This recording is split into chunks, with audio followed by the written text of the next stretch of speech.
మీరు ఎలాంటి బిజినెస్ చేస్తున్నా ఏఐ టూల్స్ ద్వారా మీ బిజినెస్ ని డబుల్ చేసుకోవచ్చు. జస్ట్ 49 రూపీస్కే AI tool. Welcome to Suman TV. Annamayya district Ailrasivaripalli హరిజనవాడలో ఇప్పుడైతే మనం ఉన్నాము. 11 ఏళ్ల చిన్నారి పైన అఘాయిత్యానికి పాల్పడ్డాడు ఓ వృద్ధుడు.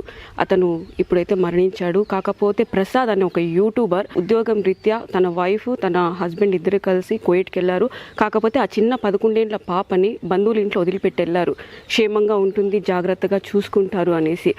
కాకపోతే ఇంట్లో ఉన్న సమయంలో ఒక వృద్ధుడు తాత వరుస అయిన వ్యక్తి ఆ చిన్నారి పైన అఘాయిత్యం చేశాడు. ఈ బాధ తట్టుకోలేని ఒక ప్రసాద్ వాళ్ళ నాన్నగారు అయితే కువైట్ నుంచి వచ్చి తనని చంపేసి తర్వాత మళ్ళీ కువైట్కి అయితే వెళ్ళిపోయారు. కాకపోతే తను మీడియా ముందు ఒప్పుకున్నాడు, నేను చంపేశాను, ఆ బాధ తట్టుకోలేక ఈ చిన్న పాపని చేతులతో పెంచాను, ఆ బాధ తట్టుకోలేక నా బిడ్డ మీద అలాంటి చేశాడని ఒక బాధతో తనైతే చంపడం జరిగింది. ఇప్పుడు పోలీసు వాళ్ళు కూడా కేసు అయితే ఫైల్ చేశారు. కాకపోతే ప్రసాద్ అనే వ్యక్తి వాళ్ళ ఇల్లు అయితే ఇది చూస్తున్నారు కదా. ఇప్పుడు ఇల్లు కూడా తాళం వేసింది, ఇంట్లో ఎవరు లేరు అని కూడా చెప్తున్నారు. ఇప్పుడు వాళ్ళు లైన్లో తీసుకుందాం, వాళ్ళు ఏం మాట్లాడతారు అనేది కూడా తెలుసుకుందాం. సార్, ఫస్ట్ నుంచి ఏం జరిగింది చెప్తారా? ఓకే మేడం, చెప్తాను మేడం. నాకు 11 సంవత్సరాల కూతురు మేడం. 11 సంవత్సరాల కూతురు అయితే పుట్టిన దగ్గర నుంచి మా అత్త మామ దగ్గరే ఉంది. అంటే మా భార్య అమ్మ నాయన దగ్గర వాళ్ళే చూసుకుంటా ఉంటారు.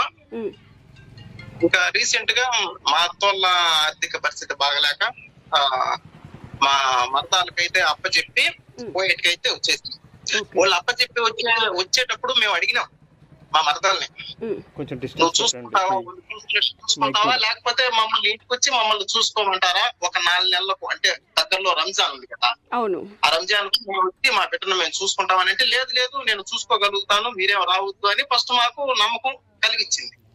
ఇంకా దాన్ని బట్టి సైలెంట్ అయిపోయినాం. చూసుకుంటారు కదా, సైలెంట్ అయిపోయినాము. నెక్స్ట్ ఇంకా అంటే కొద్ది రోజులు బాగానే చూసుకున్నారు. ఇంకా ఒక రోజు ఏం జరిగిందంటే, అంటే మా పాప అనేది నిద్రపోతా ఉంది అనమాట, మంచం పైన అనేది నిద్రపోతా ఉంది. ఈ మనిషి ఈ ఆంజనేయులు అనే అతను, అంటే లక్ష్మి వాళ్ళ మామ, వాళ్ళ భర్త తండ్రి, ఇతను వచ్చేసి మా కూతురు నిద్రపోయే చూసి అంటే బట్టలు తీసేసినాడు. బట్టలు తీసేసి పట్టుకోరా అని చాట పట్టుకొని, అంటే అరుస్తాదని ఇట్లా నోరైతే మూత పెట్టేసినాడు, అరుస్తాదని పట్టుకోరాని చాట పట్టుకొని ఇంకా మా కూతురికి మెలకు పిలిచి గట్టిగా మర్తల్ని పిలిచింది, బుజ్జమ్మ అని పిలిచింది. బుజ్జమ్మ అని పిలిస్తే అప్పుడు వచ్చి దగ్గరికి తీసుకొని, అంటే జరిగింది చూసింది, కల్లారా చూసింది. ఫస్ట్ మా మర్తలే చూసింది, మాదిరి పిలిచినాక ఆమెని మా మర్తలు వాళ్ళ భర్త ఈ మాదిరి జరిగిన దానికి ఆ మనిషిని ఒక్క మాట కూడా అనలా. మళ్ళీ మా కూతుర్ని అంటే భయపెట్టినారు, ఈ మాదిరి జరిగింది కదా నువ్వు చెప్పగాకు, మా కూతుర్ని భయపెట్టినారు అనమాట. ఏమని భయపెట్టినారు? నువ్వు చెప్పొద్దు, తాత ఈ మాదిరి చేశాడు కదా, నువ్వు మీ అమ్మ నాయనతో చెప్పొద్దు, మీ అమ్మ నాయనతో చెప్పొద్దు అని గట్టిగా వాళ్ళు కోపంగా మా కూతురుతో మాట్లాడేసరికి భయపడింది. తర్వాత మా మరదలు మా భార్యకి ఫోన్ చేసి, మా ఇంట్లో పరిస్థితి బాగలేదు, నీ బిడ్డను చూసుకుంటే వసద్దు నాకు లేదు, నువ్వు వచ్చి నీ బిడ్డను తీసుకెళ్ళు. నేను ఇంటికి పంపించేసిన, కువైట్ నుంచి ఇంటికి పంపించేసిన బిడ్డను నా ఇంటికి తీసుకొని వచ్చింది. ఇప్పుడు మీరు ఉండాలి కదా, అది ఆ ఇల్లు మా ఇంటికి తీసుకొని వచ్చింది. ఓకే, మా ఇంటికి తీసుకొచ్చిన తర్వాత నా కూతురిని అడిగింది, అసలు ఆ ఇంట్లో ఏం జరిగింది, వాళ్ళు ఇద్దరు ఏమన్నా కొట్లాడుకొని నిన్ను పంపించేసినారా, వాళ్ళ ఇంట్లో ఏమన్నా సమస్యలా, అసలు నేను ఎవరికి చెప్పను, నేను అమ్మను కదా, నాతో చెప్పు, నేను ఎవరితో చెప్పను అని నా కూతురిని నా భార్య అడిగింది. అప్పుడు నేను మాదిలో నిద్రపోతా ఉన్నాను, ఆంజనేయుల తాత ఉండేసి మాదిలో నోరు మూత పెట్టేసి నన్ను పక్కన పట్టుకున్నాడు. నెక్స్ట్ ఆ ప్రైవేట్ పార్ట్ దగ్గర అట్లా ఆ మాదిలో పట్టుకున్నాడు. నేను భయపడిపోయినాను, ఉద్యమంగా చెప్పినాను, నేను అప్పుడు ఇద్దరు మొత్తంలో ఉన్నాను అని నా భార్యతో చెప్పింది. నాకు కూడా అప్పుడు తెలిసింది ఇది విషయం అని. బాబా ఈ మాదిరి అప్పుడు నాకు చెప్పింది, బాబా ఈ మాదిరి అంటే మన బిడ్డని ఈ మాదిరి చేసినారు, మన బిడ్డని ఈ మాదిరి చేశారని తెలిసి ఓకే మనము డైరెక్ట్ గా వెళ్ళకూడదు, వాళ్ళ పైన గొడవకి వెళ్ళకూడదు. మనకి బిడ్డకి ఈ మాదిరి జరిగింది, ఓకే ఆ బిడ్డకి చెప్పి భయపెట్టినారు, మనం ఈ మాదిరి డైరెక్ట్ గా వెళ్ళకూడదు, మనము చట్టపరంగా వెళ్దాం. మనకు ఓగులవారిపల్లి పోలీస్ స్టేషన్ ఉంది కదా, మనము చట్టపరంగా వెళ్దాం. నేను మా భార్యని పోలీస్ స్టేషన్ పంపించిన, పంపించి ఈ మాదిరి జరిగిందని వీడియోతో కూడా ప్రూఫ్ వాళ్ళకు చూపించింది.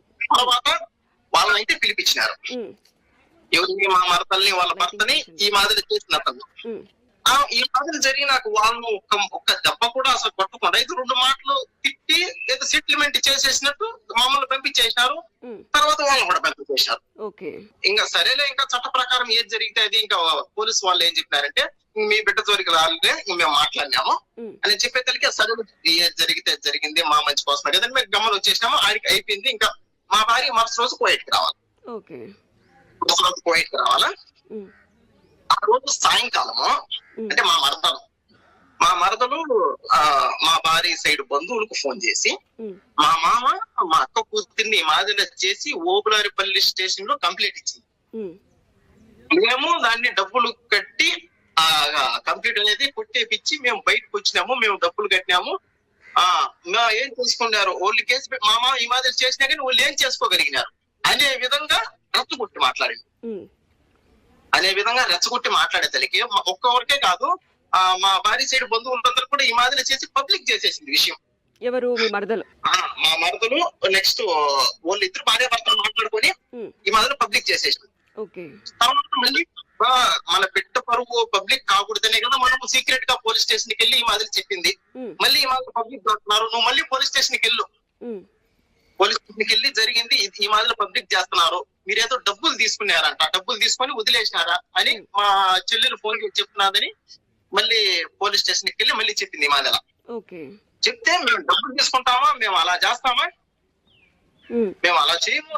మా భార్యని తిట్టి తర్వాత వాళ్ళతో కూడా ఫోన్ చేసి మేము ఈ మాదిరి మీ దగ్గర డబ్బులు తీసుకున్నావా, ఏమనుకొని చెప్పినావు నువ్వు ఈ మాదిరి అనే తల్లికి. తర్వాత మా భార్యను ఒక అర్ధగంట బయట కూర్చోమన్నారు. ఒక అర్ధగంట వీళ్ళు పోలీసు వాళ్ళు బయట కూర్చోమన్నారు.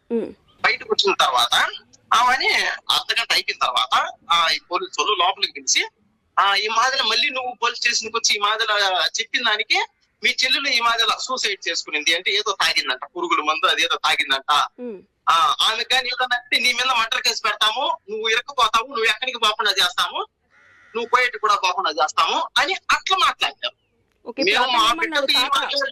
ఓకే సార్, ఇప్పుడు తాత వయసు ఉన్న అతను మీ పాప మీద ఇలా చేశాడు కదా, ఆయన అడిగారా, పెద్ద ఆయన అడిగారా ముసలాయన్ని ఎందుకు ఇలా చేసావని? 2 మాటలు తిట్టినారంట. వాళ్ళు అడిగితే ఈ మాట అడిగితే వాళ్ళు ఏమన్నారంటే పోతా చెయ్యి తగిలింది, పోతా చెయ్యి తగిలింది అంతేనో, అంతకు మించి ఏం జరగలేదు అని అన్నారు. మన డ్రెస్ రిమూవ్ చేసినంత ఎలాగంట అంటే ఆ పాప చెప్పింది కదా, ప్రూఫ్ ఉంది కదా, మా దగ్గర వీడియో ఉంది కదా, అందుకని మేము వీడియో రికార్డ్ చేసినాం. ప్రూఫ్ మా పాపే నోటి ద్వారానే చెప్పింది కదా, ఈ మాదిరి తాత చేసినాడు, పట్టుకున్నాడు, నేను నిద్ర ముక్కులో ఉన్నాను మా కూతురే చెప్పింది కదా. ఆమె తర్వాత ఈ మాదిరి నిన్న మర్డర్ కేసులో ఇరికిస్తాము, మీ చెల్లెలకి ఏదైనా అయిందంటే అట్లా వాళ్ళ పక్క మాట్లాడారు. ఇదేం సార్ వాళ్ళ పక్క మాట్లాడుతా ఉన్నారు, పొద్దునేమో ఇట్లా మాట్లాడారు, ఇప్పుడు వాళ్ళ పక్క మాట్లాడుతా ఉన్నారు. నన్ను ఇరికిచ్చేది మీరు, నేను నా బిడ్డకి ఈ మాదిరి జరిగిందని నేను మీ దగ్గరికి వచ్చినాను, మీరేంటి వాళ్ళ పక్క మాట్లాడేది అని వాళ్ళు పోలీసు వాళ్ళు అన్నారు. ఇంకొకరు పోలీసు వాళ్ళలోనే ఇంకొకరు ఏమన్నారంటే పొద్దున వరకు వాళ్ళు నీ కోర్టులో ఉన్నది, ఇప్పుడు వాళ్ళ సైడ్ ఉన్నది, వాళ్ళు ఎట్లా అంటే అట్టాడాలి నువ్వు. అప్పుడు మాకు అర్థమైంది వీళ్ళు డబ్బులు తీసుకొని డైరెక్ట్ గా వాళ్ళ పక్క మాట్లాడుతున్నారు. దాని తర్వాత మీరేం చేస్తారు సార్ చెప్తారు? చెప్తా డబ్బులు తీసుకొని వాళ్ళ పక్క మాట్లాడుతున్నారని క్లియర్ గా మాకు ఇంకా అర్థమైంది. తర్వాత మా మరదల్ని హాస్పిటల్ కి తీసుకొని పోయి మళ్ళీ తీసుకొని వచ్చారంటే ఆకు బాగానే ఉంది. ఇంకా మా భార్య వచ్చేసి పోలీసులు అన్నపోతే ఈ మాదిరి చేసినారు, ఏం న్యాయం చేయాల, ఏం మాట్లాడాలా, వాళ్ళ పక్క మాట్లాడినారు. రమణ అంటే మా భర్తలు, వాళ్ళ భర్త పేరు రమణ, వాళ్ళిద్దరు భార్య భర్తలు అనపోతే ఈ మాదిరి మా బిడ్డ విషయం పబ్లిక్ చేసినారు. మళ్ళీ డబ్బులు కట్టేసి మేము బయటకు వచ్చినాము, మీ వల్ల ఏం కాదు, మా భర్త ఉద్యోగంలో ఉన్నాడు, మీరేం చేసుకోలేరు మమ్మల్ని అనే విధంగా మమ్మల్ని రెచ్చగొట్టినారు. ఇవన్నీ విని ఎవరు బంధువులు ఏం చేయలేకపోతే, పోలీసు వాళ్ళు ఏం చేయలేకపోతే అని మా భార్య కూడా సూసైడ్ చేసుకునింది. ఇంకా బతకడం దేనికి నేను అని సూసైడ్ చేసుకునింది. తర్వాత మా భార్యను కూడా హాస్పిటల్ కి తీసుకెళ్లి బతికించుకొని చిన్నగా నేను పోయేటికి తెచ్చుకున్నాను. నేను చూసుకుంటాను, నేను మాట్లాడుకుంటాను అని నేను పోయేటికి తెచ్చుకున్నాను.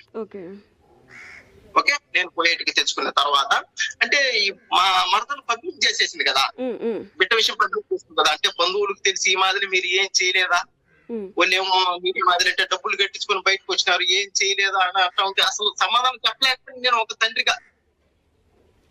ఇప్పుడు పోలీసు వాళ్ళు ఏం చేయలేనప్పుడు, వీళ్ళు అట్లా బంధువులు ఈ విధంగా మాట్లాడినప్పుడు అసలు ఏ తండ్రికైనా ఏ విధంగా ఉంటది? బిడ్డకి ఈ మాదిరి జరిగిందంటే పట్టించుకోవడం లే. ఏ తండ్రికైనా ఏ విధంగా ఉంటది? డాడీ మా కూతురు డాడీ ఈ మాదిరిలో తాత చేశాడు, డాడీ ఈ మాదిరిలో పట్టుకున్నాడు డాడీ అంటే ఏ తండ్రి అయినా గమ్మున ఉంటాడు. మేము చట్టాన్ని గౌరవించే కదా మేము ఓబులవారిపల్లి పోలీస్ స్టేషన్కి వెళ్ళింది. అవును. వాళ్ళు ఏం చేయలేనప్పుడు, చట్టమే ఏం చేయలేనప్పుడు ఎవరు దిక్కు, ఇంక ఎవరు ఏం చేస్తారు? ఇంకా కన్న తండ్రిగా నేను నిలబడాలని, నా బిడ్డ జీవితం నాశనం చేసిన మనిషికి నేను ఏదో ఒక శిక్ష వేయాలని నా భార్య కూడా చెప్పకుండా నేను వచ్చిన ఇంటికి. మా పోయేటోళ్ళతో మాట్లాడుకొని పాస్పోర్ట్ తీసుకొని 2 టికెట్లు నేనే వేసుకొని నేను ఇంటికి వచ్చిన. నేను ఇంటికి వచ్చిన అంటే ఆ మనిషిని చంపాలని ఉద్దేశం నాకు లేదు. కానీ నా కూతురికి ఈ మాదిరి జరిగితే ఎవరు పట్టించుకోలేదే. ఒకరు తండ్రిగా నేను కూడా సైలెంట్ గా ఉండిపోతా, ఇంకొకరు వస్తారు, ఒకరు నా బిడ్డలో ప్రాణమే తీసేస్తారు. అప్పుడు దిక్కు ఎవరు? ఇంకొక మాట పోలీసులు అన్నారు. అంటే 2వ సూరి నా భార్య వెళ్ళినప్పుడు, మీ కూతురికి ఏం జరగలేదు కదా, ఏం చచ్చిపోలేదు కదా. ఎవరనిందమ్మా?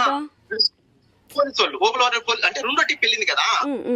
దేనికి నువ్వు ఇంత చేస్తున్నావా సార్? ఈ మాదిరి మా బిడ్డలో వాళ్ళు పబ్లిక్ చేసి పరువు అందరికి బంధువులకు మాట్లాడుతున్నారు సార్ అని చెప్తే, ఏం మీ బిడ్డ చచ్చిపోయిందా, అయ్యే రేపు జరిగిందా అనే విధంగా పోలీసు వాళ్ళు మాట్లాడారు. అంటే రేపు జరిగి బిడ్డ చచ్చిపోతేనే పట్టించుకుంటారా? అంటే బిడ్డ చచ్చిపోయిన తర్వాత పట్టించుకొని ఏం ఉపయోగము? బిడ్డ చనిపోయిన తర్వాత పట్టించుకొని ఏం ఉపయోగం? ఇవన్నీ నేను ఆలోచించి, ఒకవేళ ఊరు సైలెంట్ గా ఉన్నట్టు తండ్రిని కూడా నేను సైలెంట్ గా ఉంటే ఇంకా బ్రతికి ఉపయోగం ఏంటి? ఏ తండ్రి అయితే గమ్మునుంటాడు? బిడ్డ డాడీ ఈ మాదిరి జరిగింది డాడీ అంటే ఏ తండ్రి అయితే గమ్మునుంటాడు? అందుకని 4 రోజులు సెలవు తీసుకొని అతనికి ఏదో ఒక శిక్ష వేయాలని చెప్పి వచ్చినా. కానీ చంపడం మటుకు నా ఉద్దేశం కాదు. నేను చేయాలని చేసిన మళ్ళీ రిటర్న్ నేను బయటకు వచ్చినాక ఈ మాదిరి అతను చనిపోయినాడని తెలిసింది. ఒకవేళ పొరపాటు జరిగింది, తప్పు నాది ఒప్పుకున్నా, నేను చేసినాను, నేను చేయడం వల్ల అతను చనిపోయినాడు. ఏం చేసినారు మీరు? అంటే నేను వచ్చిన ఒక 2 అతను కోమా లేకపోయేలాగా ఒక 2 దెబ్బలు కొట్టాలనుకున్నా. పొరపాటున ప్రాణం పోయింది. ఇంకా ప్రాణం పోయిన బాధ్యత నాది, నేను ఒప్పుకుంటున్నా. నా ద్వారానే ఒక 2 దెబ్బలు కోమా లేకపోయేట్టుగా కొట్టాలనుకున్నా. కానీ చంపడం మటుకు నా ఉద్దేశం కాదు. నా వల్లే ప్రాణం పోయింది కాబట్టి బాధ్యత నాదే. దీంట్లో ఎవరు మా ఊళ్ళో సంబంధం గానీ, మా భార్య సైడ్ సంబంధం గానీ ఎవరు లేదు. పూర్తి బాధ్యత నాదే. ఓకే, నెక్స్ట్ ఇంకా 2 దెబ్బలు వేసొద్దాం అనుకున్నా. వేసిన తర్వాత నేను వచ్చేసిన పోయి కూడా వచ్చేసిన తర్వాత నాకు న్యూస్ తెలిసింది, ఈ మధ్యలో అతను చనిపోయినాడు. తర్వాత నేను నిర్ణయం తీసుకున్నా, ఓకే నేను లొంగిపోవాలి. ఖచ్చితంగా లొంగిపోవాలి. ఎందుకంటే మా పోయేటోళ్ళతో మాట్లాడుకోవాలా, మళ్ళీ ఇండియాకి పోయి లొంగిపోవాలా, రాను పాను టికెట్లు చూసుకోవాలా. ఇట్లా 1.5 రోజు గడిచిపోయింది. ఎందుకంటే రాను పాను టికెట్లు చూసుకోవాలి కదా రావాలంటే. ఒక రోజు ఫుల్ ఉన్నాయని ఒక రోజు వాడికి లేట్ అయిపోయింది. 2వ రోజు టికెట్లు చూసుకొని నేను వచ్చినది, నేను ఒప్పుకున్నా, అది నేనే చేసినాను, తప్పు నాది, నా బిడ్డకు జరిగింది. ఎవరు పట్టించుకోకపోవడం వల్ల నేను ఈ నిర్ణయం తీసుకోవాల్సి వచ్చింది. ఎవరు ఈ పోలీసు వాళ్ళు కానీ మా మతాల కూడా వాళ్ళు పబ్లిక్ చేసినారు, మేము డబ్బులు కట్టేసి బయటకు వచ్చినాము, మీ వల్ల ఏమవుతుంది అన్నట్టుగా మాట్లాడినారు. ఇంకెవరు ఏ తండ్రి అయినా ఏ విధంగా గమ్మునుంటాడు? చట్టపరంగా జరగకపోయా ఇంక ఏ తండ్రి అయితే గమనుంటాడు. అందుకని నా జీవితం పోయినా పర్వాలేదు, నేను ఏదో ఒకటి చేయాలా. కానీ ప్రాణం తీసే ఉద్దేశం మటుకు నాకు లేదు. కానీ జరిగిపోయింది కాబట్టి బాధ్యత నాది. సెల్ఫీ వీడియోలో మీరు ఇదే చెప్పారు, నా బిడ్డకు జరిగిన అన్యాయం కోసమే నేను ఇలా చేశాను అని కూడా చెప్పారు. అవును మేడం, ఇంకేం ఉద్దేశం లేదు. నా బిడ్డకు జరిగింది, వీళ్ళు పట్టించుకోకపోవడం వల్ల వీళ్ళు డబ్బులు తీసుకొని వాళ్ళ సైడ్ మాట్లాడినారు. మళ్ళీ నా భార్య పైన నువ్వు పోయేటికి పోకుండా నీ పైన కేసు పెడతామని అంటారు. అది వాళ్ళు ఆ మాదన చేయడం వల్ల నేను ఈ నిర్ణయం తీసుకోవాల్సి వచ్చింది. వాళ్ళు అనేది కరెక్ట్ గా వర్క్ చేసింటే, అతను ఏదో 2 దెబ్బలు కుట్టి బాగా మా జోలికి రాకుండా భయపెట్టింటే, వాళ్ళ దగ్గర డబ్బులు తీసుకోకుండా మా పాటికి అసలు ఏం అయిపోయింది, క్లియర్ అయిపోయింది, అంతా బాగుండు. వాళ్ళు అలా చేయకుండా వాళ్ళ దగ్గర డబ్బులు తీసుకొని వాళ్ళ సైడ్ మాట్లాడి ఇంత వరకు దీన్ని తీసుకొని వచ్చినారు. ఇంత జరిగిన తర్వాత మేడం నా జీవితం పోయింది, మా బిడ్డ పరువు పోయింది, ఊర్లో పైసనం అయిపోయింది, అన్ని జరిగి ఇంత జరిగిన తర్వాత నాకు మటుకు బ్రతకాలని లేదు మేడం. అలా ఎందుకు అంటున్నారండి? అలా అనకూడదు కదా, పాప కోసమే చేశారు కదా మీరు. ఇప్పుడు నేను బతకను అంటే ఏంటండి అది? పాప కోసమే చేసా మేడం, కానీ చంపాలని నా ఉద్దేశం కాదు. ఓకే. అతను చంపాలని నా ఉద్దేశం కాదు, కానీ జరిగిపోయింది, పొరపాటు జరిగిపోయింది. కానీ చంపిన తర్వాత నాకు మటుకు బతకాలని లేదు మేడం. నాకు ఎంతో లైఫ్ ఉంది. నాకు యూట్యూబ్ ఛానల్ కూడా ఉంది, ప్రసాద్ కోయిట్ యూట్యూబ్ ఛానల్ ఉంది. యూట్యూబ్ చేసుకుంటా ఉన్నా, కోయిట్ ఇంట్లో వర్క్ చేస్తా ఉన్నా. మీ భార్య ఉన్నారా మీ దగ్గర? ఏడుస్తున్నది మేడం. ఒకసారి ఇవ్వండి. నేను చచ్చిపోతే నాకు ఏదైనా అయితే నీతో పాటు నేను చచ్చిపోతానని ఏడుస్తా ఉంది. ఒక్కసారి మీ వైఫ్ కి ఇస్తారా? మా ఏడవద్దండి. హలో మేడం, మేడం ఇక్కడ చూడండి, ఫస్ట్ మీరు ధైర్యంగా ఉండండి. ఎందుకు ఏడుస్తున్నారు? ఏడవద్దండి.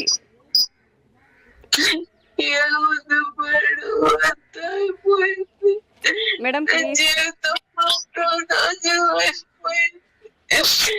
లక్షణంగా బతుకుతూ ఉంటే మేడం, నేను మా అమ్మ దగ్గర 11 సంవత్సరాలు పాపను పెట్టి మేము కడుపు కాసుకొని వేరు డబ్బు పంపించి బిడ్డను బాగా చూసుకుంటా ఉంటాం మేడం. మధ్యలో మా అమ్మలకి ఏదో కొంచెం సమస్య వచ్చి వాళ్ళు పోవాలనుకున్నారు. నేను అడిగి చెప్పిన, అమ్మా నేను వస్తున్నాను 4 నెలల తర్వాత అంటే, అప్పుడు మా చెల్లి నాకు ఫోన్ చేసి మేడం ఫస్ట్ కళ్ళు తుడుచుకోండి, ఏడవద్దండి ప్లీజ్. ఏం జరిగింది అనేది కొంచెం చెప్పండి. తల్లిగా మీ బాధ అయితే మేడం ఒక మాట మేడం, మీ పిల్లల కోసమే మీరు వెళ్ళారు, జరగకూడదు కొంచెం జరిగింది. మీరు ఇప్పుడు స్ట్రాంగ్ గా ఉండాలి. మీరు సూసైడ్ చేసుకుంటామని కూడా అంటున్నారు, అది కరెక్ట్ అయితే కాదండి. మీరు ఏమన్నా చెప్పండి. బిడ్డలు ఏమైపోతారు? ఒక్కసారి బిడ్డల గురించి ఆలోచించండి. బిడ్డల గురించి ఆలోచించినాం మేడం. బిడ్డలు కూడా కాదు మేడం, ఒకే ఒక్క బిడ్డ మేడం. పెళ్ళైపోతే 3 ఏళ్ళకు మాకున్న ఒకే ఒక్క బిడ్డ మేడం. దాని భవిష్యత్తు మా భవిష్యత్తులో మధ్యలో ఆగిపోకూడదు. తన భవిష్యత్తు అన్నా ముందుకు వెళ్ళాలి. మాలో ఎవరు బాగా చదువుకునే లేరు, నా బిడ్డ బాగా చదువుకోవాలి అన్న ఉద్దేశంతోనే మేము కోవిడ్ లో ఉన్నాం మేడం.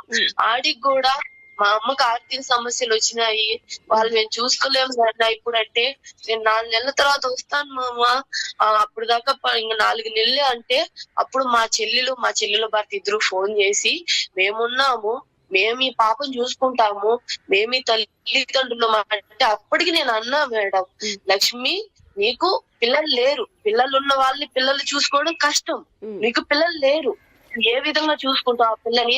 ఆ అమ్మాయి మగ పిల్లోడైతే నువ్వు ఎలాగైనా చూసుకోవచ్చు, ఆడపిల్ల సొసైటీలో నేను ముందుగానే అనుకున్నా మేడం. ఎందుకంటే ఎన్నో జరుగుతున్నాయి మేడం, బయట ఎన్నో చూస్తున్నాం. నాకు ముందు నుంచే భయం. ఎందుకంటే ఈ మధ్య మా అయితే ఒక 2 నెలల క్రితం రాయచోటి దగ్గరనే ఎక్కడనో ఒక చిన్న పాపని చంపేసి అలా చాలా ఘోరంగా చేసినారు. అందుకని లక్ష్మి నీ వల్ల కాదు, నేను ఉండి అమ్మని ఒక 4 నెలలు ఉంటే లేకుండా నీకు అవసరం లేదు, నీ బిడ్డ కాదు నా ఆ అమ్మాయి బలవంతంగా పంపించింది మేడం. పంపించిన 2 వారాలే మేడం, ఎక్కువ టైం కూడా కాదు. 2 వారాల తర్వాత మా అమ్మ కోవిడ్కి వచ్చిన 2 వారాల తర్వాత నాకు ఫోన్ చేసింది మేడం. నాకు ఫోన్ చేసి, అక్క నువ్వు ఇంటికి వచ్చేసేయి, అర్జెంట్ గా ఇంటికి వచ్చేయి, పాపని మేము చూడలేకపోతున్నాము, నాకు నా కుటుంబానికి గొడవలు అవుతున్నాయి పాప వల్ల, అప్పుడేదో నేను తొందరపాట్లు చెప్పేసినాను, నువ్వు వచ్చి అంటే, ఆమెనే ఇంకా మా మొగుడు అబ్బా వాళ్ళంతా స్ట్రాంగ్ గా చెప్తున్నారు కదా, సరే నువ్వు వెళ్ళని మేము కోయిట్ వాళ్ళకి ఏదో చెప్పుకొని, నేను సడన్ గా అప్పటికప్పుడు టికెట్ తీసుకొని ఇంటికి వచ్చినాం మేడం. ఇంటికి వచ్చి నేను వెళ్ళి పాపని తీసుకొని వచ్చాను. మీరు అక్కడ ఉన్నారు కదా, అదే ఇంట్లో పొద్దున్నే తీసుకొని వస్తాను. ఫస్ట్ పొద్దున్నే అడిగినా మేడం పాపని, అమ్మాయి ఎందుకు అంత సడన్ గా ఆ అమ్మాయి నిన్ను తీసుకెళ్ళు అన్నంత స్ట్రాంగ్ నిర్ణయం నాకు ఎందుకు చెప్పింది, ఏం జరిగింది నాన్న అంటే, ఆ అమ్మాయి నాకు పొద్దున్నేనే చెప్పింది మేడం, అమ్మ నాతో మిస్బిహేవ్ చేసినాడు తాత అంటే. ఇంకా నేను బయట అది అందరూ అప్పుడు మార్నింగ్ టైంలో తిరుగుతూ ఉన్నారు మేడం. తిరుగుతూ ఉంటే ఇంక ఇప్పుడు వద్దు అని, నైట్ మనకి ఇప్పుడు ఏం చేయాలో అర్థం కాక నేను ఇట్లా మా ఆయనకి ఫోన్ చేయడం జరిగింది. బావా పాపతో ఏదో మిస్బిహేవ్ చేసినాడు అంటున్నాడు బావా, నాకు పాపను అడగాలనే కొంచెం భయంగా ఉంది, ఏం చేసినాడు అర్థం కావట్లేదు, నాకు భయంగా ఉంది బావా అంటే, నా చందు నువ్వు భయపడద్దు, నువ్వు ధైర్యంగా అమ్మికి తెలియకుండా ఒక కెమెరా పెట్టు, అమ్మిని చూడనీయకుండా నువ్వు నార్మల్ గా అడుగు పాపని, ఏం జరిగిందో ముందు మనం తెలుసుకుందాం, మనం తెలుసుకున్న తర్వాత మనం ఏ నిర్ణయం తీసుకుందామో అడుగుదామని మేము పాపకి తెలియకుండా కెమెరా పెట్టినా మేడం. ఫోన్ ఇప్పుడు నా దగ్గర ఉండే ఫోన్ పాపకి తెలియకుండా కొంచెం పెట్టేసి నేను పాపని నాన్న అది ఆన్ చేయని చెప్పి ఆన్ చేయించి కూర్చోబెట్టి నేను పాపతో మాట్లాడడం జరిగింది. నాన్న ఏం జరిగింది, భయపడద్దు, నేను ఏం అన్నాను నాన్న, నేను ఇది ఎక్కడికి నీకు ఇబ్బంది, నేను కొట్టను చెట్టును, నువ్వు చెప్పు నాన్న, ధైర్యంగా చెప్పు, నేను ఇక్కడ ఎవరు లేరు, ఇప్పుడు నేను నువ్వే ఉన్నాం, నేను నీకు అమ్మని, నువ్వు నాకు ఏదైనా నువ్వు నాకే చెప్పాలి నాన్న, చెప్పు నాన్న నేను అడిగినా మేడం. అడిగితే మమ్మీ నాకు నైట్ 8 అయిపోయింది, 8 అయితే నాకు బాగా నిద్ర వస్తుంది, నిద్ర వస్తా ఉంటే అక్కడ మంచం ఉంది కదా అక్కడ వెళ్ళి పడుకోవాలి, బుజ్జి నన్ను పడుకోబెట్టేసింది. నేను పడుకుంటానే నా పక్కన వచ్చి తాత పడుకున్నాడు. తాత పడుకొని నాకు ఇక్కడ చెయ్యి వేసినాడు. ఇక్కడ చెయ్యి వేసినప్పుడు నాకు నొప్పి వచ్చి తాత నొప్పి వస్తుంది అంటే వెంటనే నా నోరు మూసిపెట్టేసి నాది చెయ్యి పెట్టినాడు మమ్మీ అని ఆ అమ్మాయి వీడియోలో క్లియర్ మెన్షన్ చేసింది మేడం. నాకు అది చెప్పడానికి కూడా అవడం లేదు. ఆ అమ్మాయి అలా చెప్పగానే నాకు ఆడికి నేను క్లియర్ గా అడిగినా నాన్న ఎవరికన్నా తాత అంటే ఎవరా, తాత అంటే ఆంజనేయ తాత అని అమ్మాయి మాకు క్లియర్ గా చెప్పింది మేడం. చెప్తానే ఇంకా మనం ఇంతకు మించి ఇంకా అమ్మాయిని ఏం అడగలేము, ఎందుకంటే తను ముందుగానే కొంచెం వయస్తురాలు. ఆ తర్వాత నేను అడిగిన వీడియో వాళ్ళ కట్ చేసేసిన, ఇంకా నా వల్ల కాలే మేడం, నేను వెళ్ళలేకపోయినా అమ్మాయి చెప్పేది. మరి నాన్న నువ్వు ఇంత జరుగుతా ఉంటే నువ్వు ఎందుకని ఎవరికి చెప్పలేదు, ఆ భుజం మేము గొడవలని చెప్పింది ఎందుకు నానంటే, నేను ఇలా జరిగిందని చెప్తే నన్ను బుజ్జమ్మ కొడతానని చెప్పింది అమ్మా, నన్ను బుజ్జమ్మ భయపెట్టింది. తాతకి అమ్మ అంటే తాత అంటే మా డాడీ మేడం, మా అమ్మ వాళ్ళ ఆయన అంటే మా డాడీకి అంటే మా డాడీని అమ్మాయి తాతనే అంటది. ఆ వెంకటయ్య తాతకి చెప్పొద్దనింది, ఆంజనేయ తాతకి చేసినాడని నువ్వు చెప్తే నేను కొడతాను, ఇక్కడ ఎవరు లేరు అని చెప్పి ఆ అమ్మాయిని భయపెట్టేసినారంట మేడం. ఆ అమ్మాయి భయపడిపోయి ఎవరికి చెప్పలా, నేను వచ్చేంత వరకు ఎవరికి రివీల్ చేయలా. ఆ తర్వాత తెలియగానే నేనేం చేసినాను, ఈ అమ్మాయి ఇష్యూలో ఇప్పుడు ఆల్రెడీ ఇది వీడియో నా దగ్గర ప్రూఫ్ ఉంది, ఇప్పుడు ఆ అమ్మాయిని పోలీస్ స్టేషన్ అక్కడికి ఇక్కడ చెప్పకూడదని ఆ అమ్మాయిని తీసుకెళ్లి ఫస్ట్ స్కూల్లో జాయిన్ చేసి నేను మా సిస్టర్ కి ఫోన్ చేసి లక్ష్మి ఏంటి ఇది, పాప నాకు ఇది చెప్పింది, ఇది చెప్పినాక నువ్వెందుకని దీని గురించి నాకు చెప్పలేదు అని మా సిస్టర్ని అడిగితే ఆ అమ్మాయి ఏమనిందంటే, నీ కూతురు కోసం నా సంసారాన్ని నాశనం చేసుకోవాలను, నీ కూతురికి ఇలా జరిగితే నన్నేం చేయమంటావు, జరిగిపోయింది, నోరు మూసుకొని నీ పాటికి నువ్వు ఉండు, నా పాటికి నేను ఉంటానని ఫోన్ కట్ చేసింది మేడం. ఆ అమ్మాయి ఫోన్ కట్ చేస్తానే ఆమె కూడా మీ సిస్టర్ కూడా కూతురు వరుసే కదా, ఆ కూతురు వరుసే మేడం. మరి ఎలా అనకూడదు కదా, నాకన్నా ఎక్కువ ఇష్టం మేడం అమ్మాయి అంటే. ఆ అమ్మాయి ఏం చెప్పినా వింటుంది మేడం, నా మాట అన్నా వింటుందో కానీ ఆ అమ్మాయి అంటే ప్రాణం మేడం. అలా అదే మేడం నా బాధ కూడా, నా చెల్లిని నా అమ్మ తర్వాత అమ్మ కదా మేడం. అలాంటిది నీ కూతురు నా సంసారం అనుకున్నప్పుడు నువ్వెందుకు బాధ్యత తీసుకున్నావు? అదే మాట ఆ రోజు అమ్మ ఉన్నప్పుడే చెప్పుంటే నేను వచ్చి నా బిడ్డని తీసుకోను. ఆ రోజు ఏమన్నావు, నా బిడ్డ నువ్వు చెప్పినప్పుడు నీకిచ్చి అమ్మ వెళ్ళింది. 2 వారాలు జరిగింది. కనీసం మీ మావయ్య అన్న ఒక్క మాట, ఏం మావయ్య నా బిడ్డ అయితే ఒకట, నా అక్క బిడ్డ అయితే ఒకట, నా బిడ్డని ఎందుకు ఇలా చేసినావని నువ్వు గాని నీ మొగుడు గాని ఒక్కరన్నా ఒక మాట అడిగినారా? అడగలేదు. నేను మా అమ్మ వాళ్ళతో మాట్లాడను మేడం, ఎందుకంటే ఇది నాకు ఆవిడ గల్ఫ్ దేశానికి రావడం ఇష్టం లేదు. మా అమ్మకి నువ్వు ఇంటికానే ఉండమంటే ఆవిడ వినకుండా వచ్చిందని నేను మా ఫ్యామిలీ మెంబర్స్ ఎవరితో మాట్లాడను మేడం.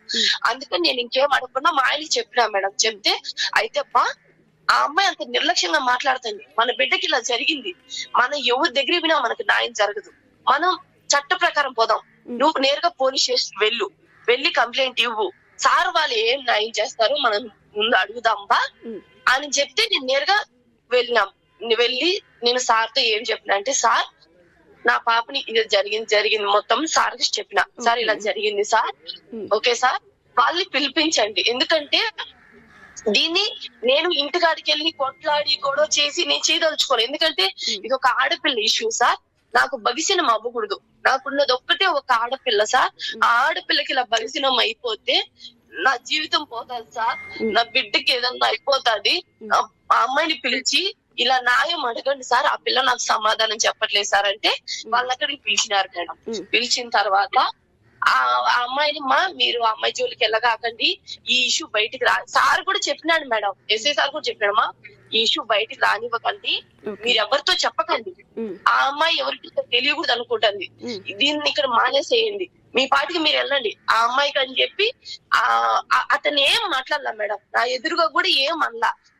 అయినా కూడా నేనేమనుకున్నాను, ఇది 10 మందికి తెలియకుండా వాళ్ళ నుంచి దూరంగా వెళ్ళిపోయేదే మంచిది, ఎందుకంటే పాపని ఆగం చేయకూడదు మనం. మరి అలాంటప్పుడు మేడం ఒక నిమిషం, అలాంటప్పుడు మీ భర్త పాప ఫోటో పెట్టాడు, ఇలా చెప్పడం వల్ల ఇంకా పబ్లిక్ అయింది కదండి.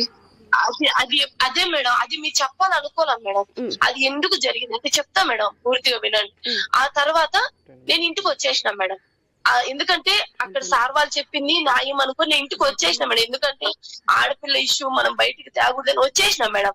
ఇంటికి వచ్చిన తర్వాత ఇంకా ఆ పిల్ల ఏం చేసిందంటే, మా చెల్లెలు మా రిలేటివ్స్ ఎంత మంది ఉన్నారు ప్రతి ఒక్కరికి ఫోన్ చేసి జరిగింది మొత్తం చెప్పింది మేడం.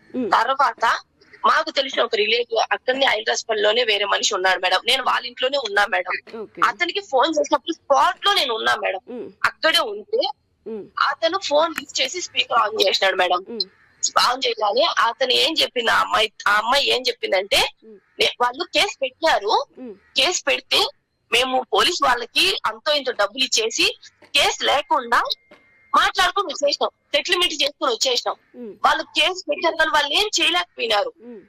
అవును జరగాల్సింది జరిగింది కానీ ఏం చేయగలిగినారు మమ్మల్ని, వాళ్ళు మమ్మల్ని ఏం చేసుకోలేరు. నా భర్త ఉద్యోగంలో ఉన్నాడు, నేను ఎంత కాడికైనా పోతా. చెప్పాలనుకుంటున్నారు సార్. న్యాయం విషయానికి వస్తే న్యాయం జరగదు మేడం. మేము న్యాయం కోసం వెళ్తే పోలీస్ స్టేషన్కి వెళ్తే న్యాయం జరగలే కదా ఇంత కాడికి వచ్చింది, న్యాయం జరగలేదనే కదా. ఇదంతా జరిగిన తర్వాత బ్రతకాలనే మటుకు లేదు మేడం, న్యాయం జరగదు. జరిగేటువంటి ఇంత నిర్ణయం దేనికి తీసుకోవాల్సి వస్తుంది, నేను ఇంత నిర్ణయం దేనికి తీసుకోవాల్సి వస్తుంది. బ్రతకనంటే నేను కూడా నా భర్త దగ్గర చచ్చిపోతాం మేడం. ఎటు నా బిడ్డ భవిష్యత్తు పోయింది, నా భర్త భవిష్యత్తు పోయింది, మేమిద్దరం కలిసి ఆత్మహత్య చేసుకుని చనిపోతాం మేడం. ఎందుకంటే నిర్ణయాలు తీసుకోకండి, న్యాయం చేయండి సార్ అంటే నన్ను బయట పెట్టి ఆ అమ్మాయి ఏదో పురుగుల మందు తాగిందని చెప్పి ఆ సార్ వాళ్ళు ఏమన్నారంటే, నీ మీద కేసు పెడతాము, ఏం జరిగింది మీ పాపకి, కేవలం టచ్ చేసినాడు అంతేను, అక్కడేం. Excuse me madam, madam madam మీరు సూసైడ్ చేసుకుంటాను ఇదంతా చాలా తప్పు మేడం, మీరు అలా మాట్లాడకూడదు, మీరు అలా మాట్లాడడం చాలా తప్పు. ఒకసారి మీరు సూసైడ్ అటెంప్ట్ చేశారని మీ భర్త చెప్తున్నారు, మీరు మళ్ళీ ఇలా చెప్పడం కరెక్ట్ కాదండి. కోసమే పోలీస్ స్టేషన్ ఎక్కినా మేడం. మేడం మీరు అలాంటి నిర్ణయాలు తీసుకొని మేము ఇక్కడే సూసైడ్ చేసుకుంటాము అనడం కరెక్ట్ కాదు. ఒక్కసారి నేను చెప్పేది వినండి ప్లీజ్. మేము ఇతనికి తెలియదు మేడం, మాకు తెలియదు మేడం అతను చనిపోయినాడని. కోవిడ్కి రాగానే మాకు అంతలోనే ఇన్ఫర్మేషన్ వచ్చింది మేడం. అప్పుడు ఈయన లొంగిపోతానని వస్తున్నాడు మేడం. వస్తా ఉంటే మళ్ళీ పోలీస్ ఎస్ఐ సార్ ఫోన్ చేసి ఏం చెప్తున్నాడంటే, మీరు 1 hour లో మీరు కానీ రాకపోతే మీ పాప బట్టలు కూడా తీసి పోలీస్ స్టేషన్ ఎదురుగా కూర్చోబెడతాం. ఎవరు అనిందన్నమాట అని ఎస్ఐ సార్ ఫోన్ చేసి మా పాప బట్టలు ఊడదీసి పోలీస్ స్టేషన్ ఎదురుగా కూర్చోబెడతాను అన్నాడు మేడం. ఈయన లొంగిపోయిన ఏ న్యాయం జరగదు మేడం, వీటికన్నిటికీ పరిష్కారం ఆ చావే మేడం. సార్ నమస్తే సార్. సార్ నమస్తే సార్, మేము సుమన్ టీవీ నుంచి మాట్లాడుతున్నాం sir. Sir Suman TV Annamayya district sir. అన్నమయ్యనా? ఏం పేరమ్మా? సార్ పల్లవి సార్. ఏమంటున్నారమ్మా వాళ్ళు మర్డర్ చేసేసి అనవసరంగా వాళ్ళు వచ్చేసి ఏం జరిగిందో పోలీసుల ముందు చెప్పమంటే ఏమి చెప్పకుండా వాళ్ళు ఇప్పుడు వాళ్ళైతే మేము సూసైడ్ చెప్పండి మాట్లాడండి. ఏమంటున్నారమ్మా వాళ్ళు?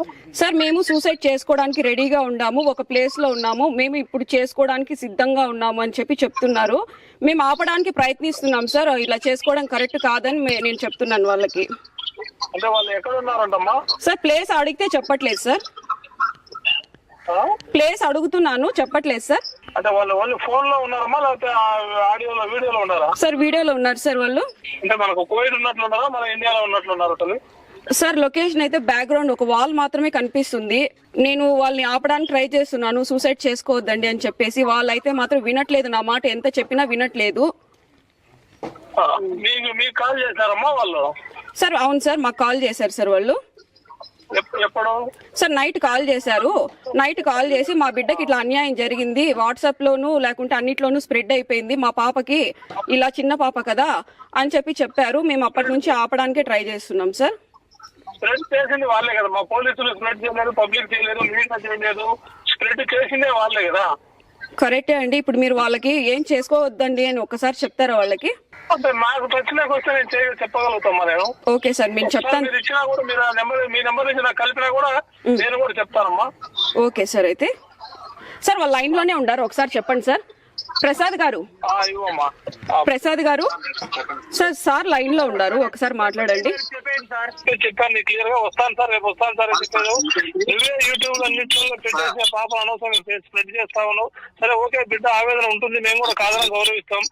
మీరు వచ్చి ఇల్లు జరిగింది సార్ అని చెప్తే దాన్ని బట్టి మేము కూడా దాన్ని బట్టి మీకు ఏం చేయాలో చేయగలుగుతాం తప్ప ఇల్లు ఇబ్బంది పెట్టాలి ఇంకోటి మేమైతే పోలీసు కానీ మీడియా కానీ ఎవరు కూడా స్ప్రెడ్ పెట్టేసి నువ్వే స్ప్రెడ్ చేస్తున్నావు. రావాలి చెప్పండి, 100% మీ వరకు మేము న్యాయం చేయగలుగుతాం. అది ప్రసాద్. ఓకే సార్, ఎందుకంటే కరెక్టే మీరు అనేది కూడా పాయింటే, కానీ వాళ్ళు ఇలా చేయడం వల్ల నేను ఇలా చేయాల్సి వచ్చింది. కానీ పొరపాటు జరిగిపోయింది, నా వల్లే ప్రాణం పోయింది, నేను కూడా తప్పు చేశాను సార్, లొంగిపోతాను సార్ అని నేను వీడియో పెట్టినా. ఎందుకంటే ఈ మాదిన నేను తెలుసు, కానీ ఇలా నేను చెప్తేనే కదా ఈ పబ్లిక్ తెలిసేది. ఇలా చెప్తేనే కదా నేను 10 మందికి తెలిసేది. ఒకవేళ ఇప్పుడు నేను వస్తాను, నాకు ఎవరు సార్ నమ్మకం? వాళ్ళు ఇలా జరిగిందంటేనే వాళ్ళ దగ్గర ఏదో అమౌంట్ ఏదో తీసుకొని వాళ్ళని పంపించేశారు. ఇంతది నేను చేసిన తర్వాత ఆరోపణలు పోలీసు వాళ్ళకి చేయొద్దు. నీకు పోలీసు వాళ్ళు అమౌంట్ తీసుకున్నారని చెప్పేసి ఎవరు చెప్పారు చెప్పు? సార్ నేను చెప్తా సార్, నేను విన్నా సార్. ఆ అమ్మాయి ఫోన్ చేసి మా పెద్దయ్యకి ఫోన్ చేసి ఆ అమ్మాయి క్లియర్ గా చెప్తుంది సార్, వాళ్ళు కేసు పెట్టినారు, మా మామయ్య ఇలా చేసినాడు, వాళ్ళు కేసు పెట్టినారు, మేము పోలీసులకి డబ్బు ఇచ్చి మేము కేసు లేకుండా మాఫీ చేసుకొని బయటకు వచ్చేసినాం. వాళ్ళు ఇంతకు మించి మమ్మల్ని ఏం చేయలేరు. వాళ్ళు ఎక్కడికి పోయినా మేము ఏదైనా చేయగలిగే స్టామినా మా దగ్గర ఉంది. ఎందుకంటే మాకు ఉద్యోగం ఉంది, నేను నా భర్త యాడికైనా పోరాడతాం అని అంటే అడిగారు సార్. కాదమ్మా, మరి పాపకు జరిగినప్పుడు నువ్వు ఎందుకు రియాక్ట్ అవ్వట్లేదంటే, నాకు పాప కన్నా నా సంసారం ముఖ్యం. నా మామకి ఏదైనా బగిసనం అయిపోతే నాకు సంసారం ముఖ్యం, నేను బయట పెట్టుకోను. ఆయన్ని ఎవరు? మా యొక్క కూతురు. ఆయన జీవితం ఏమైతే నాకెందుకు అని అనింది సార్. అంతానే నేను ఎస్ఐ అడిగినా, సార్ ఇదేంటి సార్ ఈ అమ్మాయి అంటుంది సార్ అని అంటే, ఆయన మీ దగ్గర మేము లంచాలు తీసుకున్నామా అది దాన్ని తిట్టి ఆ అమ్మాయికి ఫోన్ చేసి అమ్మాయిని రమ్మన్నాడు సార్. ఆ అమ్మాయిని రమ్మని నన్ను బయట 1/2 అవర్ వెయిట్ చేయమన్నారు. నేను తర్వాత నన్ను లోపలికి రమ్మన్నారు. వచ్చిన తర్వాత ఎస్ఐ సార్ ఏమన్నాడంటే, అమ్మా ఆ అమ్మాయి సూసైడ్ చేసుకునింది, ఇప్పుడు కేసు నీ పక్కన లేదు, ఇప్పుడు ఆ అమ్మాయి పక్కన ఉంది. ఎందుకంటే ఆ అమ్మాయి సూసైడ్ చేసుకున్నాడు, మర్డర్ కేసు ఇప్పుడు నీ పక్కకు వస్తుంది, నేను కువైట్ కి పోను, నీ పాస్పోర్ట్ ఎక్కడ, నీ టికెట్ ఎక్కడ, అవి తీసుకునిరా, నువ్వు ఇంకా కువైట్ కి పోలేవు, నీ భర్తను కూడా ఇంటికి పిలిపించేస్తాము, నీ మీద మర్డర్ కేసు ఫైల్ అవుతాది. ఆ అమ్మాయి కోర్టులో బాల్ ఉండాలి, ఆ అమ్మాయి ఎక్కడదంటే అక్కడ పోయి పడతావు నువ్వు. ఇప్పుడు ఆ అమ్మాయి చెప్పేంత వరకు నేను కువైట్కి కూడా పోనీయము. ఆ అమ్మాయి పోలీస్ స్టేషన్ కి వచ్చి, సార్ మా ఎక్కను వదిలేయండి సార్, మా ఎక్కని కువైట్కి పోనివ్వండి సార్ అని ఆ అమ్మాయి చెప్పేంత వరకు నేను పోనివ్వు అంటే, అప్పుడు నేను ఎస్ఐ సార్ అడిగినాను సార్. కాదు సార్, ఇలా నా బిడ్డకు జరిగింది సార్, మీరు లంచం తీసుకున్నారని ఆ అమ్మాయి మరి అంటుంది సార్, మరి మీరు దీనికి ఏం చెప్పకుండా ఆ అమ్మాయి ఏదో సూసైడ్ చేసుకుందని ఆ అమ్మాయి తరఫున మాట్లాడుతున్నారు ఏంటి సార్ అని అంటే, అప్పుడు ఆ సార్ ఏమన్నాడంటే, లంచం తీసుకున్నామో తీసుకోలేదో అది పక్కన పెట్టు, మీ అమ్మాయికి రేప్ జరగలేదు, మీ అమ్మాయి ఏం చనిపోలేదు, మీ అమ్మాయిని కేవలం టచ్ చేశాడంటేను దానికి నువ్వు ఇంత ఆరాటం చేస్తున్నావు. ఆ అమ్మాయి వచ్చి పర్మిషన్ ఇచ్చేంత వరకు నేను కువైట్ కూడా పోనివ్వను, నువ్వు ఇక్కడే కూర్చో అని నన్ను దాదాపు 2 గంటలు అక్కడనే కూర్చోబెట్టేసినారు మేడం. కనీసం బయటికి కూడా రానివ్వలేదు. ఆ కాంపౌండ్ వాల్ దాటి బయటికి మా చంద్రకళ ఎస్ఐ గారే మా తల్లి కంప్లైంట్ ఈ తల్లి కేసు కడతామని చెప్తే, సార్ మా కేసులు వద్దు ఏమొద్దు, కంప్లైంట్ ఇవ్వద్దు ఏమొద్దు సార్, మా బిడ్డ జోలికి రాకుండా మాత్రం చేయాలని చెప్పేసి మాత్రం చెప్పినా లేదా? అది కరెక్ట్ చెప్పమ్మా. చెప్పినా సార్, సార్ పబ్లిక్ చేయగాకండి సార్. ఫస్ట్ సార్ మీకు ఏం కావాలి? బిడ్డ పోలీసు వాళ్ళు అన్యాయం చేస్తారనుకో తల్లి, మేము కూడా ఉన్నాం కదా ఫైనాన్స్ గా, నేనున్నా, డిఎస్పీ గారు ఉన్నారు, సార్ వాళ్ళు అందరూ ఉన్నారు. ఒక మాట చెప్పాలి కదా, మీకు ఇంత నాలెడ్జ్ ఉంది, పబ్లిసిటీ ఉంది కదమ్మా, ఒక మాట వచ్చి మాకు తెలియజేయాల్సిన బాధ్యత ఉంది కదమ్మా. మీరు అక్కడ నిర్ణయించడం కరెక్ట్ అయినా సరే, జరిగింది జరిగిన దాంట్లో విచారణ చేయడానికైనా మీరు ఇద్దరు వస్తారు. ఏం జరిగిందో ఒకసారి విచారణ చేద్దామని ఉంటే ఈ విధంగా ఇట్లా మళ్ళీ ఇట్లా చేయడం కూడా కరెక్ట్ గా చెప్తారు నువ్వు కానీ ప్రసాద్ గారు. మేము ఫస్ట్ కేసు పెడితే మా బిడ్డ పరువు పబ్లిక్ అవుతాది అని అనుకుని ఈ మాదిరి జరిగిందని చెప్పేదానికి వెళ్ళాం. ఫస్ట్ ఈ మాదిరి జరిగిందని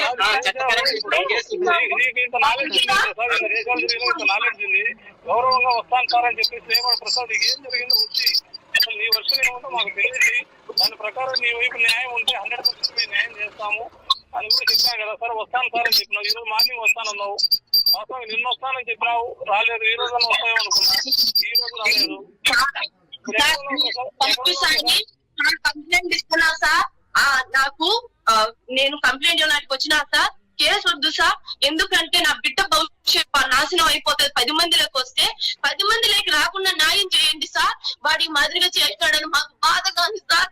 నా బిడ్డతో పచ్చిగా చెప్తుంది సార్, మీరు వీడియో కూడా వినండి సార్. ఆ అమ్మాయి నిర్లక్ష్యంగా మాట్లాడుతుంది సార్, మాకు న్యాయం చేయండి సార్ అని మీ దగ్గరకు వస్తే మీరు వాడిని ఏం మాట్లాడకుండా వాడు కుంటోడు గాని వాడు ముసలోడు గాని ఎందుకులే పోను అని అన్నారు సార్. అప్పటికి కూడా సరే ఇంకా నేను ఇక్కడ ఏం జరగట్లేదు, నేను ఏం పోరాడలేను అని చెప్పి నేను మౌనంగా ఉన్నా సార్. 10 మందికి తెలిస్తే బగిసిన వాళ్ళు మౌనంగానే ఉన్నా.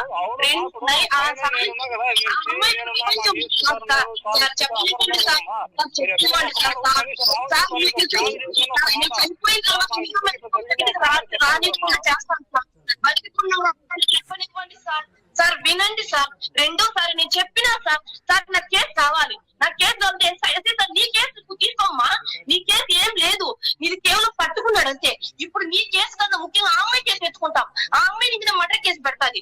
నువ్వు ఆ అమ్మాయిని ఏంటది ఆ అమ్మాయి వాళ్ళ మామయ్య ఏం చేయకపోయినా ఆ అమ్మాయి మీద ఆరోపణ చేయడం వల్ల ఆ అమ్మాయి ఆత్మహత్య చేసుకోవాలని చూసింది. ఇప్పుడు ఆ అమ్మాయి చేతిని ఇష్యూ జరిగితే ఆ అమ్మాయి బిడ్డ కేసు తెచ్చుకుంటాం, కానీ నీ కేసు యాడికి రాదు. ఎస్ఐ సార్ చెప్పినాడు సార్, ఆ మాట చెప్తానే ఆ అమ్మాయి ఇప్పుడు నీ కోట్లో బాల్ లేదు, ఆ అమ్మాయి కోట్లో బాల్ ఉంది, ఆ అమ్మాయి ఆడదంటే అడిగిపోతుంది. నన్ను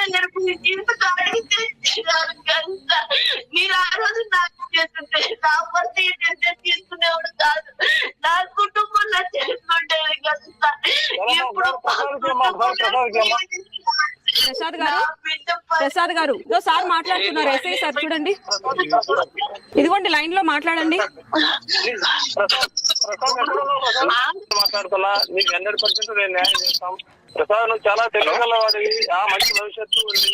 అనవసరంగా లేనిపోని అపార్థాలు చేసుకొని జీవితాలు నాశనం చేసుకోవద్దు. 100% నీకు ఏం అన్యాయం జరిగిందో దాన్ని ప్రయత్నం చేసే బాధ్యత మాది. కానీ తీసుకుంటారు, అందరూ కూడా పర్సనల్ కూడా చూస్తా ఉన్నారు, నీ ఆవేదన కూడా అర్థం చేసుకున్నారు. బాధలు చెప్పుకుంటే బాధ తీరుతుంది తప్ప ఈ విధంగా యూట్యూబ్లలో ఇట్లా చెప్పుకోవడం వల్ల మొన్న జరిగిన అవమానాన్ని మీరు పబ్లిసిటీ చేస్తూ ఉంటారు. ఇది కరెక్ట్ కాదు. నీ కుటుంబం శ్రేయస్సు దృష్టిలో పెట్టుకొని మా ఎదురు రా, వచ్చి నీకు ఏం జరిగిందో సింపుల్ గా చెప్పు. చెప్పిన తర్వాత 100% నీకు న్యాయం చేస్తాం. అది ఎక్కడో ఒకసారి ఓకే సార్. ఇప్పుడు నేనే తప్పు చేసిన తప్పు నేనే ఒప్పుకొని నేను వస్తానని నేను పబ్లిక్ గానే నేను వీడియో పెట్టిన తర్వాత నా కూతుర్ని తీసుకొని వచ్చి గుట్టలు ఊడి తీసి పుట్టను పెడతానన్నారు మీరు పోలీస్ స్టేషన్ ఎదురు. ఇంత జరిగిన తర్వాత మీరు ఈ విధంగా పబ్లిక్ మేము ఒక ప్లేస్ లో ఉన్నాము, మాకు న్యాయం జరుగుతుంది, మాకు న్యాయం జరుగుతుంది. ఎందుకంటే జరగదని మాకు అర్థమైపోయింది మేడం, అందుకని మేము చనిపోవాలని నిర్ణయించుకున్నాం. న్యాయం జరగదు అని అర్థం అయితే మేడం వాయిస్ కదా. ఓకే మేడం, ఇది ఒక్క పాయింట్ ఒక 5 సెకండ్లే ఉండేది. ఏనండి సార్ వాళ్ళు ఈ మాదిరి వెళ్ళారంట, మీరు రాకపోతే మీ పాపను బట్టలు ఊడ తీసి మేము ఏనండి పెట్టండి.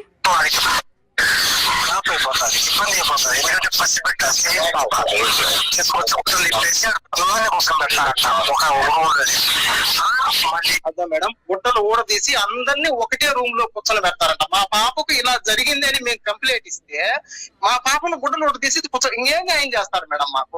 అందుకని మేము సూసైడ్ చేసుకోవాలని నిర్ణయించుకున్నాం మేడం. న్యాయం జరగదు, న్యాయం చేయాలంటే సార్ లైన్ లో ఉన్నారు చూడండి సార్, ప్రసాద్ గారు సిఐ సార్ లైన్ లో ఉన్నారు, మాట్లాడండి.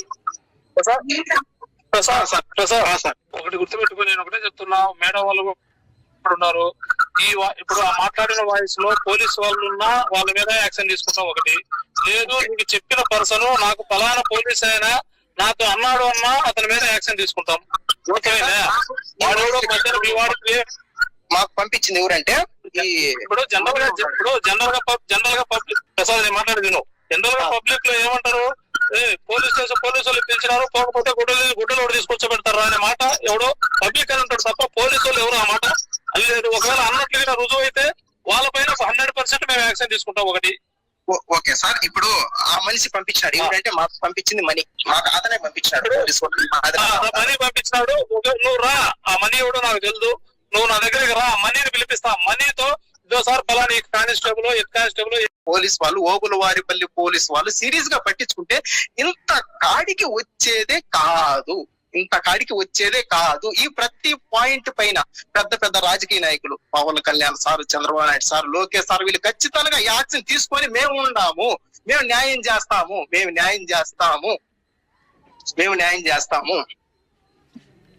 అని అంటే అప్పుడు అంతవరకు నాకు నమ్మకం లేదు సార్. లేకపోతే మేము ఏదో ఒకటి చేసుకొని మేము చనిపోవాలని నిర్ణయం తీసుకున్నాం సార్. అది ఒకవేళ న్యాయం చేయాలి. ప్రతి సమస్యకు చావు అనేది ఒక పరిష్కారం కాదు సార్. నిజమే సార్, ప్రతి సమస్యకు చావు పరిష్కారం కాదని నా భర్త నేను ముందుగా ఆలోచించి పోలీసులను ఆశ్రయించిన.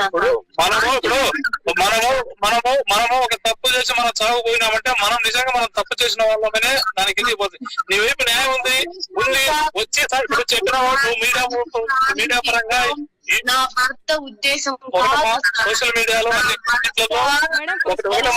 చెప్పేదినమ్మా సార్ చెప్పేది వినండి ఫస్ట్. చెప్పేదినమ్మా చంద్రకళ, నువ్వు మీ అక్క చెల్లెలు ఆవేశంగా మాట్లాడుకున్న మాటలతో కుటుంబాలను తీసుకోవద్దమ్మా, అది తప్పుడు నిర్ణయము.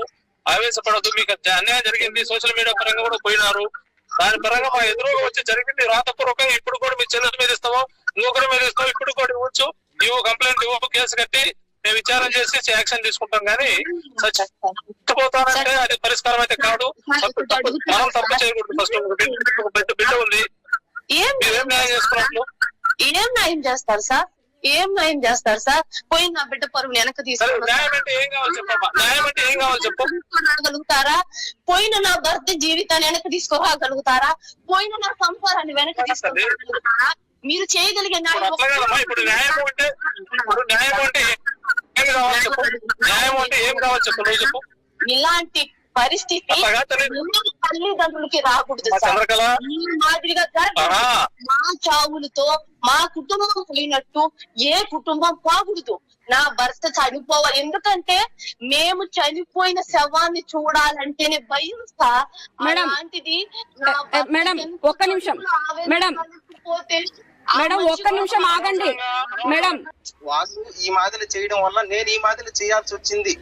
కరెక్టేనండి, ఇప్పుడు చెప్తున్నారు కదా, మీరు స్టేషన్ కి రండి, మీకు న్యాయం చేస్తామని చెప్తుంటే మీరు అది ఎందుకు వినిపించుకోవట్లేదు? అప్పటి నుంచి చూస్తున్నా చనిపోతాం అంటున్నారు. ఇది కరెక్ట్ కాదు ప్రసాద్ గారు, మీరు కరెక్ట్ కాదు. చంద్రకళ గారు మీరు కూడా ధైర్యంగా ఉండండి. వాడికి శిక్ష పడేలాగా మన న్యాయం చూసుకోండి మేడం. అంతకు మించి మీరు మాకు చేసిన న్యాయం ఏం లేదు. నా భర్తకు నా బావ లొంగిపోదామంటే నా భర్త నువ్వు లొంగిపోబ్బా, నువ్వు లొంగిపోయేందుకంటే నువ్వు ప్రాణం తీసావు కాబట్టి నువ్వు లొంగిపోతే నా భర్త ఒకటే చెప్తున్నాడు, నేను పోయిన ప్రాణాన్ని నేను తీసుకురాలేబ్బా. రాజంపేట అయ్యల్ రాజు గారి పల్లె హరిజనవాడలో చూసాం కదా, ప్రసాద్ గారిని ఇంతసేపు కన్విన్స్ చేస్తూనే ఉన్నాం, మీరు సూసైడ్ చేసుకోవద్దండి, నేను పక్క చెప్తున్నాను, అలాగే సిఐ సార్ కూడా మీకు ఏమి కాదు, మీకు న్యాయం చేస్తాము అని ఎంతగానో చెప్తున్నారు. అయినా కూడా వినకుండా నేను సూసైడ్ చేసుకుంటాను అని చెప్తున్నారు. ఎంతగా ఏడుస్తుంది వాళ్ళ భార్య అంటే, మా పాపకు జరిగిన అన్యాయం ఎవరికి జరగకూడదు అని కూడా చెప్తున్నారు. ప్రతి ఒక్కరు కూడా ఈ వీడియోని స్పందించి ఇప్పటికే వీడియోలు కూడా పెడుతున్నారు. వాళ్ళ తల్లిదండ్రులు చేసింది కరెక్టే అని కొంతమంది అంటున్నారు, ఇంకొంతమంది చట్టాన్ని వాళ్ళకి అప్పచెప్పాలని ఇంకొంతమంది అంటున్నారు. ఏది కరెక్ట్ ఏది రాంగ్ అనేది ఇప్పుడు మీరే నిర్ణయించాలి.